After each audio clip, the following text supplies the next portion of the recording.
Ik woon samen, koophuis. Dus, en allebei verdienen we. Dus 2 verdieners. Hes niet ik even een kind wat je nou alle dag niet leveren in matten. 0,74 mogelijk 1% op je herinkomen. Wat vind je ervan?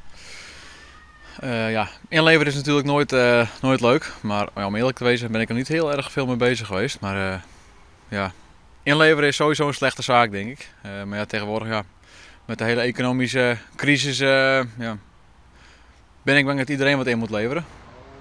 Ik heb gezin dus, en veel ben. Dus, Ben je ook geschrokken van het nice dat er toch nog wel behoorlijke bezuinigingen komen? ja, dat ik wel. En wat we nog krijgen natuurlijk, wat die mensen nog al hier doen. Want ja, wat nou uitlekt is, dat weet je nou. Maar wat krijg je nog meer op je konto? Ik heb een vriendin en we hebben beide een baan. En we hebben 2 kinderen. En we wonen dus hier in Sneek. Dus ja, 2 inkomens. Ja. Het ziet er nu uit dat je 1% erop achteruit gaat in het hier qua inkomen. Wat vind je ervan?